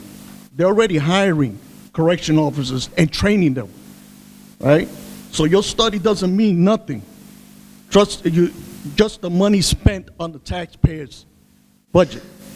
They already broke ground with or without your study, okay? So that money is spent already. So with or without, the jail's going to be expanded. It's going to be built, okay? If I can first. Hold up, I ain't finished yet. Well, and then you're talking about computers and phone, but how about the people that don't have computers, that want to do the survey? Do you have a hard copy at hand? Understand? Because there's people that they're poor, that don't have computers, don't have phones, and want to do the survey, but there's no hard copy. No, there are some, and so let me answer. Some of you in the room may not be aware that our firm CGR is also engaged by the county, looking at the criminal justice system in Tompkins County right now, and that is a separate study. I am the one staff member that is working on both studies, but it is not, one is working just with the county, and the other is working with several, the county, the city, and several villages. What we're talking about here tonight is focused on law enforcement and has nothing to do with the criminal justice study that we're also doing. Because a lot, you're doing the jail. You're studying for the jail. So the jail's going to be, you're giving a study about the expansion and everything, and now you want to say about the cops, and still you're talking about the jail. You're giving a study about the jail. The money spent for your study. So you're saying it's not concerning that? You know? I'm saying that there are two different reports, two different studies, two different sets of activities that we're doing. We're meeting with different people. We're asking different sets of questions. There are a few I don't know who you're talking to, but you're not talking to the right people that is against it, and you're not talking to the right people. You know what I'm saying? Because you're keeping, there's people that want to talk to you, and you do not answer them, okay? Because there's people that want, there are organizations that are trying to talk to you, and you just put it in catch-22. You know what I'm saying? I'll be happy to talk with you. Yeah, I know, because you don't want to answer it. Okay, I'll leave it. Where the subject of hard copy surveys are concerned, we would like to touch on that briefly. We are in the process of arranging that they will be available in hard copy at a variety of, for example, clerks' offices, these sorts of outlets, so that there will be a hard copy availability. We wanted to get the survey in the field as quickly as possible, so that there'd be as much time as possible for the public to respond to it, which is why it has gone live electronically. And as you saw, we have already done what we could to create a particularly broad availability by also including a texting survey. But hard copies will be available as well through some outlets.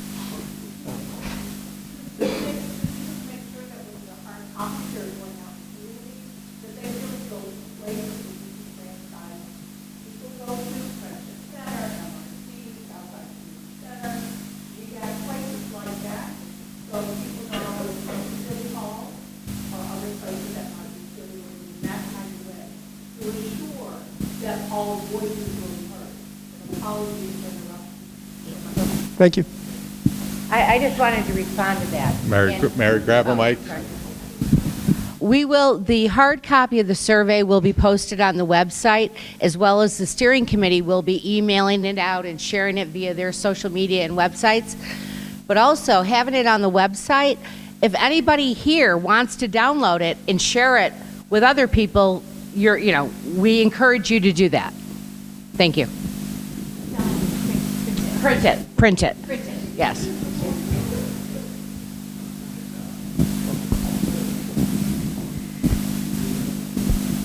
Yeah, let me just make it clear. We will have hard copy surveys in the sites that Audrey just described and more.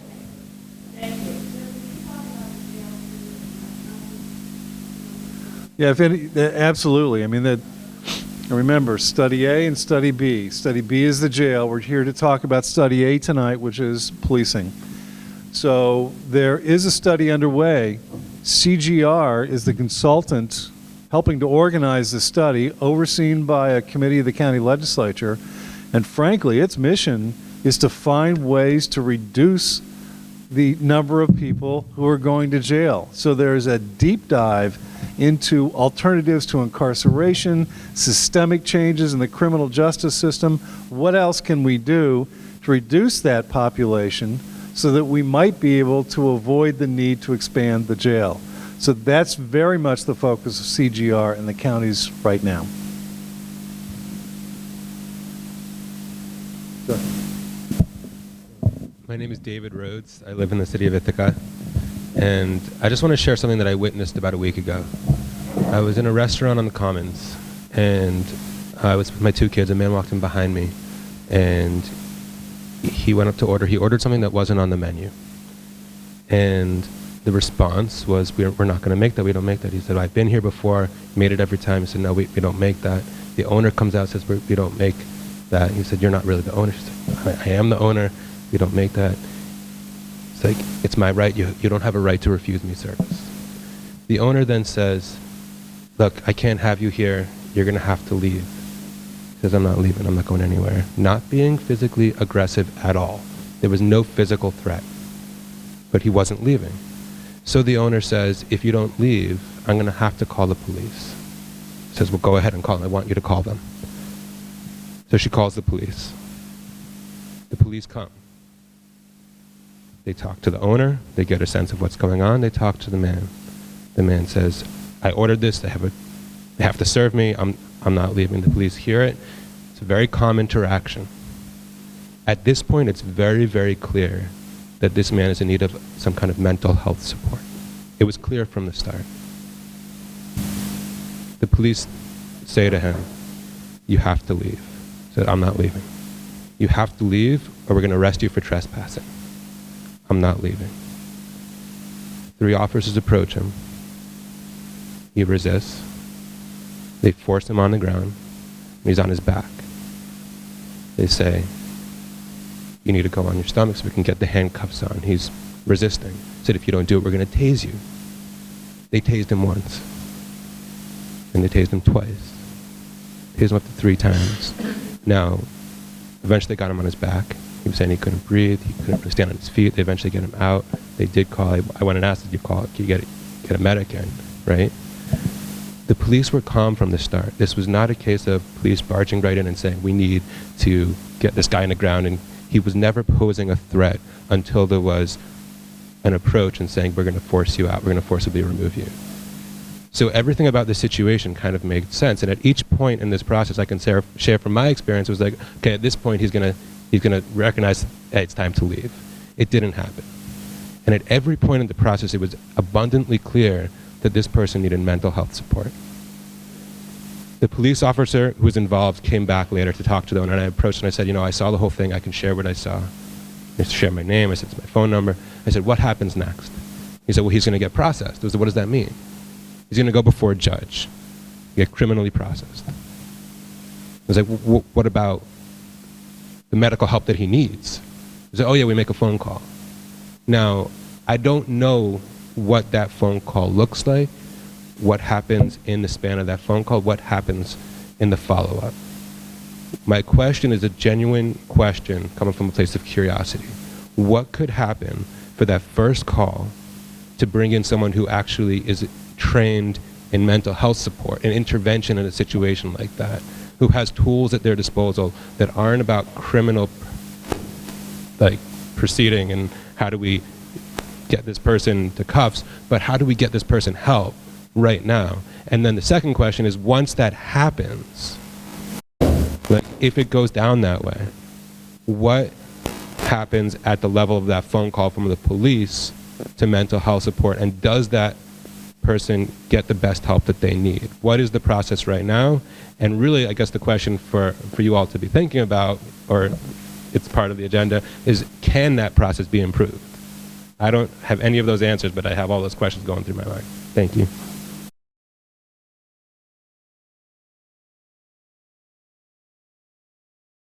And this could go long, so we don't want to do that because there are other people that want to speak tonight. But I think there are two things right now that we can speak to. One is what the city has done with the community outreach worker that Ari can speak to, and that's kind of a daytime coverage in the downtown area. The second is something that hasn't come out of the ground yet, which is the county is setting up a mobile crisis action team, fancy name, in the mental health department to respond to those kinds of situations in conjunction with law enforcement. So mental health professionals who would be there to assist law enforcement in dealing with situations like the one you just described. That's not there yet, but it's coming.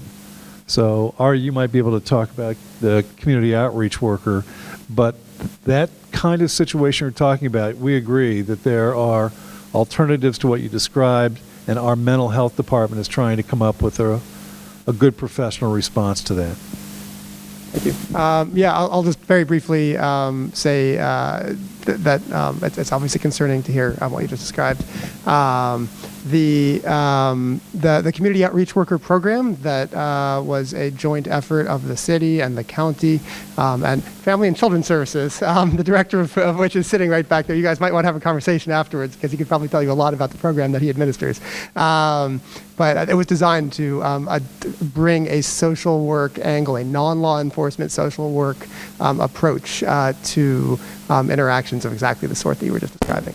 So I think we have been proactively, and that was rolled out about 2 years ago now, if I remember that right. So we've been proactively working to address situations exactly like that. I don't think any of us would claim that the effort that's underway in terms of this study is a silver bullet for that set of issues, but I completely agree with the comments that we've heard tonight, both from you and others, that this study should be not only an opportunity to preserve the quality of services that we provide while hopefully seeking additional efficiencies, but also an opportunity to improve the services that we provide. So thank you.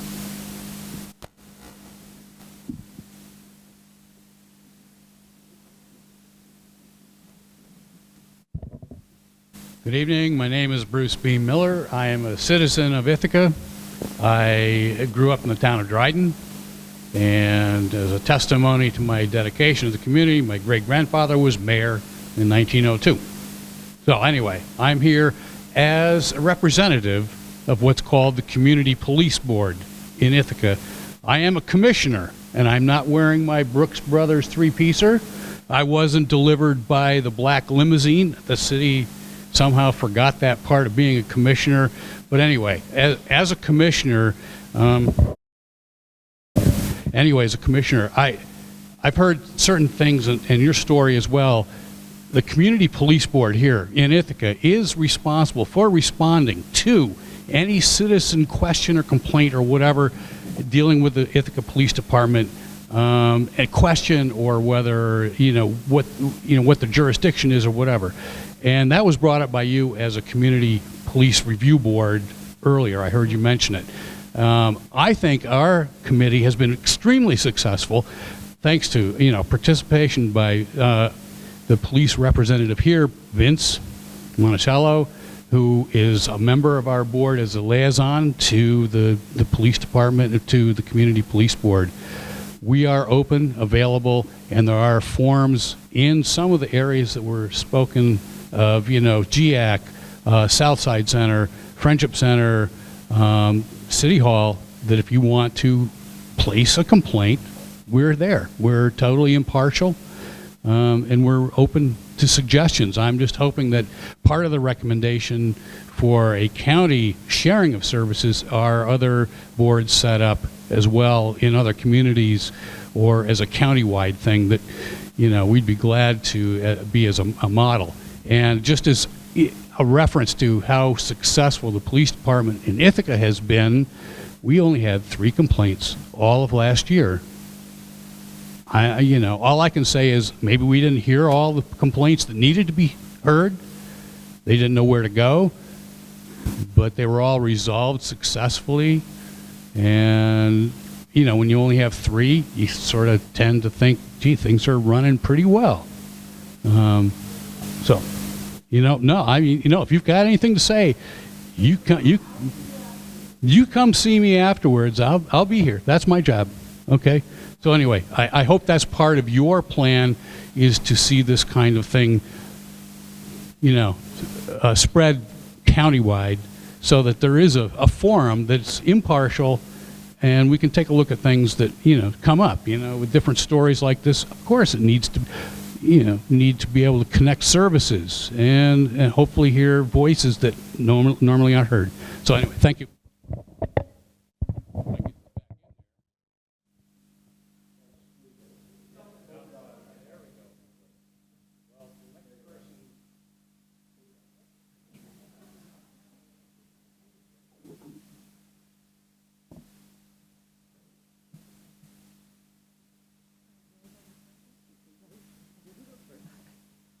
My name's Cynthia Brock. I live in the city.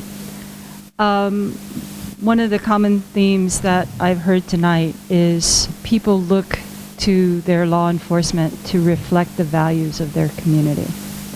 And they want to have a say in the values and the priorities and the strategies that are utilized by their law enforcement. In the city of Ithaca, we are 9 square miles. Cayuga Heights is 1.8 square miles. Tompkins County, 492 square miles. It is a very large area, and our towns and hamlets and cities are far-flung. They have different characters, they have different personalities, different values, different codes and structures that their municipalities have put into place to put forward their values. We in the city passed a noise ordinance where our police officers are trained, a handful of them trained to measure the decibel levels and to come back and remeasure so that fines can be imposed. Not every municipality does this or values this or has created funds for that kind of service and training. And so making sure that as we go forward and whatever is recommended, that our different communities continue to have that kind of direct say and oversight in the values that they want brought forward through their law enforcement, I think is going to be one of, as far as I can tell, and definitely for me, the cornerstone that I will look to in any type of collaboration or shared services as we go forward. Our communities are very different.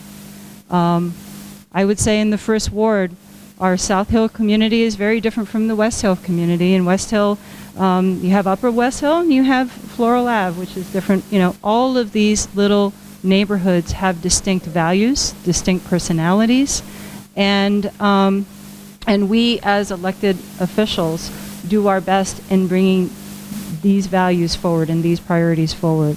One of my hesitations is, in the city, we do have a very intimate relationship with our constituents.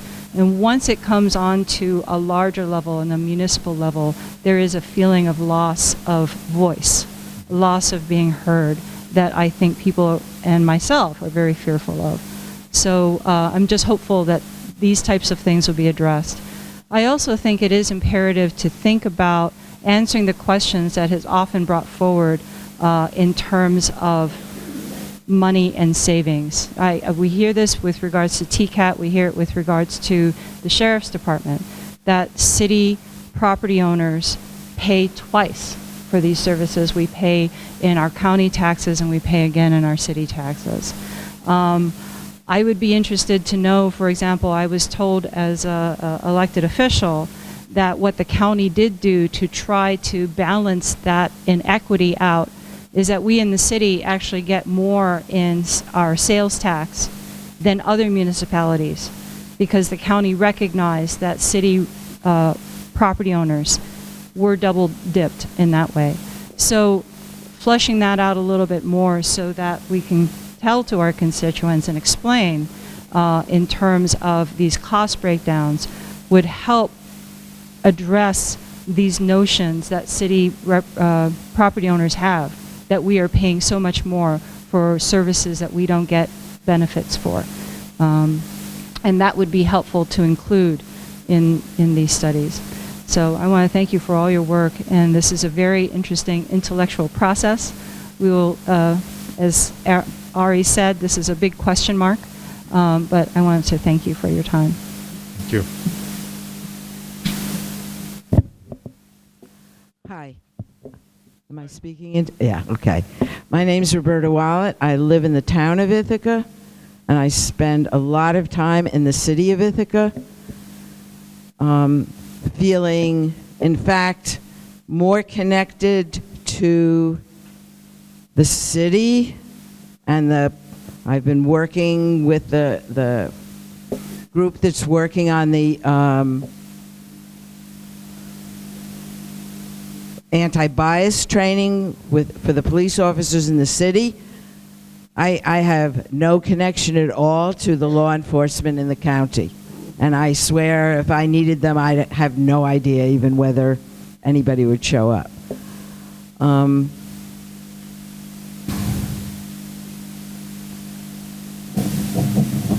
One of the things that struck me about the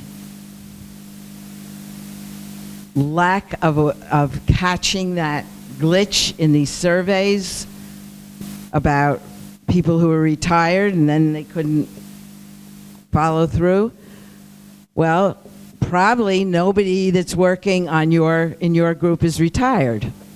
And so you see things through your eyes, but don't have an opportunity to see things through other people's eyes. And I think that could affect everything that you do in this whole process by who's not at your table.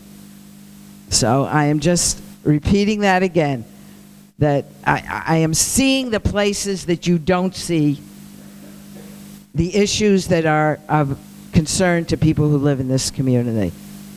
Diversity is important for that reason. And the other thing that I am struck by is how you're talking about study A and study B as if they're not connected. It is beyond my understanding how you cannot see the connection. Everybody here. They are intimately connected. The question of how we avoid building more jails has a lot to do with the law enforcement people who are putting people in jail. So that's what I want to say.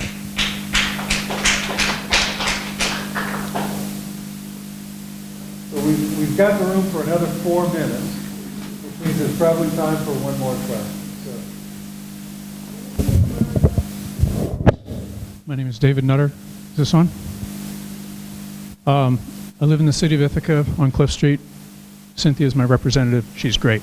I agree with everything she said. As far as I see, one of the biggest issues is responsiveness of police forces to the community. I don't just mean how many seconds does it take to arrive on the scene. I'm talking about, what are you interested in doing? And I see, for instance, the lady from Cuba Heights. She feels really connected to her police force. They're doing something she really values, enforcing speed limits on there in that area, which is fairly densely populated. City of Ithaca, very densely populated, a lot of pedestrians, a lot of bike riders, and I'm on the city's Bicycle and Pedestrian Advisory Council, so I'm concerned about these things. So as an example, well, let me back up. What I would like to see is not just responsiveness, but if there's a consolidation, are we leveling up, or are we taking a least common denominator? Are we going for, we'll just do everything that's in common and we'll save a lot of money that way? So are we going to get, as a result of this, folks in Cuba Heights are going to be happy because they've got good speed enforcement there, but do we also get good speed enforcement throughout the rest of the county? There's been a really shocking number of pedestrians killed on the roads in Tompkins County in the last few years.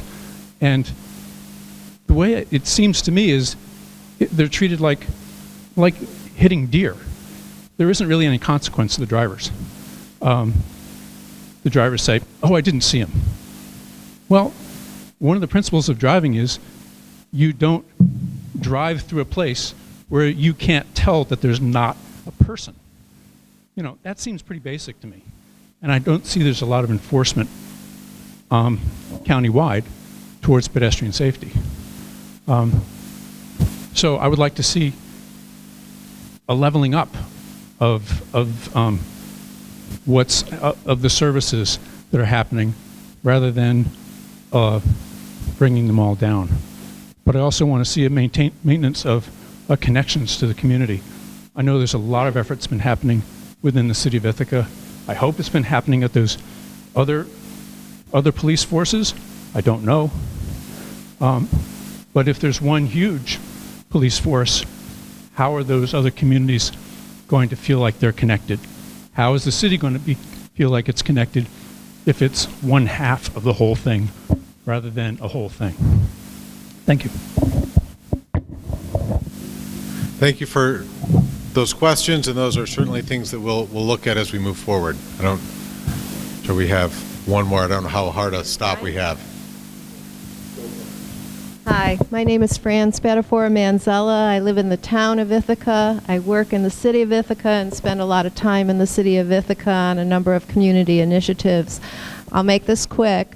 My question relates to some of the questions that have already been asked. I'm interested in the focus groups. The surveys, they provide access to people, but it's important that the focus groups also have people from a cross-section, a diversity of people that are representative in the city of Ithaca and Tompkins County. What is your approach to identifying who will participate, and how will you create a safe and respectful space for people to feel safe expressing their views? And I think that relates to the past comments about the community police board, advisory boards, whatever you want to call them, because if you don't have accountability, respect for those institutions, and also 100% involvement by law enforcement and accountability, those aren't going to be effective. And if you have 3 complaints, it may not mean that there aren't complaints. It may mean that people don't feel comfortable or feel that things are going to happen in relation to their expressing their concerns to a police advisory board or a police board. Thank you. Thank you. I'll answer the question about the focus groups. We solicited from the members of the steering committee their thoughts about who we should include. And I'm not sure, Mary, if we ended up where with a number of about 20. Probably about 20 to 25 focus groups that we identified. And today I was actually working on it to try and... Mary, neither. Microphone. Thought I talked pretty loud.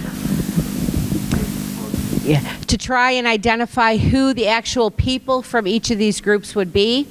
We're looking to have these meetings in April, so my next step is we have a conference call tomorrow with the steering committee, and I have some preliminary ideas to discuss with them tomorrow about the focus groups, and then we will be reaching out. So we're a little bit ahead of that now, but it is a very broad spectrum of groups to be included, and everyone that was, I've heard several mentioned tonight, and they are on the list. We will share that with you as we move forward. And I guess I'll add to that, if you have a community organization in mind that you want to see, when we break tonight, come up and mention it to Mary with some contact information, and we'll do our best to involve them in the focus groups. I've got a quick comment. Sure. You had mentioned a separate study. You had mentioned this separate study about the jail, and in doing so, you mentioned that every alternative to expanding the jail is being explored. And I'm not commenting on that, but I think that same approach should be taken to discussions involving the police forces.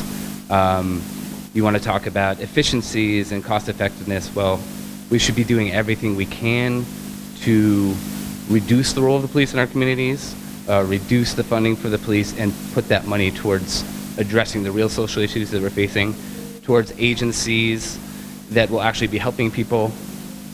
And I think that emphasis that you had put on the other study is sorely needed in this conversation as well, because we can't have a positive conversation about the role of the police in our lives and going forward without keeping in mind that our ultimate goal should be to reduce the role of the police in everyone's lives as much as we possibly can. Okay. Thank you. Thank you for your comment. Well, our time has run out. I want to thank you on behalf of the entire steering committee for joining this conversation tonight. I'll emphasize what everybody has said. This is the first step of many in this process. There'll be other opportunities for comment. Stay tuned, look at the webpage, take the survey, let your friends know that this is going on and how they can connect as well. And again, thank you very much for your comments tonight. They've been very helpful. Thanks.